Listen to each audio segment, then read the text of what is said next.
replies from the coach that I emailed back then. So yeah, I went D3, went to Carleton College, ran under Coach Ricks, and mainly went there for academics. And ended up getting pretty good, and had the opportunity, just a little silver lining from COVID, where I had extra eligibility.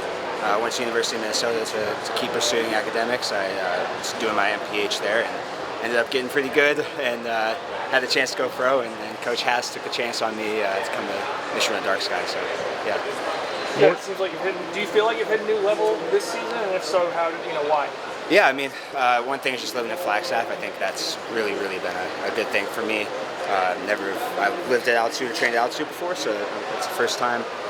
And yeah, just last couple of years I was doing 100-mile weeks and big workouts, and I think it just didn't really hit the legs until this year, and I've got a couple seasons of that under me, and we're able to just crush some crazy workouts I never thought I'd be able to do, and still feel good doing it, and hit some high volume. So yeah, just a combination of those things. At what point? Sorry, I was gonna say, like, at what point, going back to like when you were at Carleton or maybe after, like, did you kind of start to have the thought, like, I can actually, come to a meet like this and try to make an Olympic team for real? Like probably earlier this season when I opened at 8:18. Yeah, that's probably the first time when I was like, dang, I might be able to do something this year, but still a lot of work to do to make that team. Obviously, it starts with just recovering tonight. So yeah, man, I'm not gonna just go sit in the pack anymore. I'm gonna try to kill everything in front of me, man, and try to win everything. Is there a certain mental process that takes place where you sort of start to see yourself as a different kind of athlete? Yeah, I think so. Yeah, it's a different level of confidence. And like I said, it just comes with knowing I've done crazy workouts and crazy mileage, and just put a lot of hay in the barn, and just continue to surprise myself, and thinking, hey man, this is probably what an Olympian looks like in practice. So. What's the bracelet?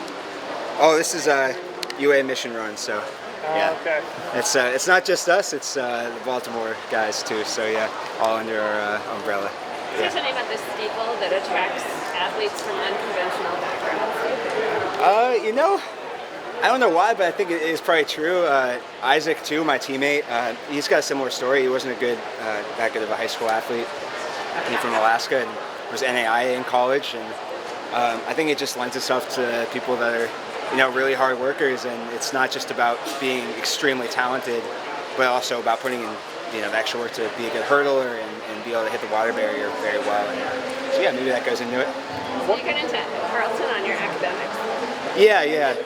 I was never going to be a pro runner.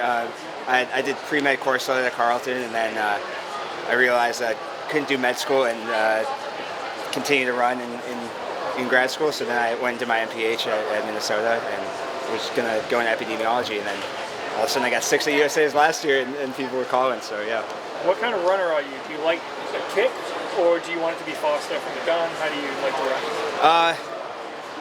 I don't know. I just like to compete, man. I like to trust my instincts.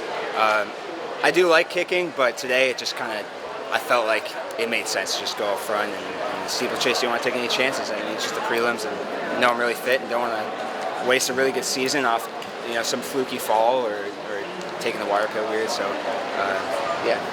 For a lot of guys in the field, like Evan Jager is probably like the guy in the steeplechase that everyone looked up to. I mean, for you, was that also the case? Oh, absolutely. Evan's an absolute legend. I told him when I met him last year at USA's that he was like my hero.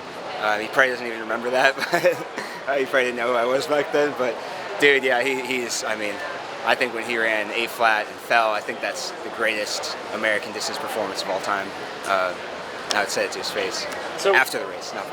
What does it feel now having to perhaps beat your hero to make the Olympic team? Yeah, I mean, it's in a lot of ways, I think of myself as maybe being the next Evan Jager. I don't know. Still got a long ways to go before I could say that. Very long ways to go. But if I want to be the best, I got to beat the best. So yeah. All right, you got the head down so far. It's true. Yeah. If you weren't running now, would you be in med school? No, I would be probably in epidemiology. Yeah, when I studied in grad school. Yeah. Okay. Appreciate it. Yeah. Thank you.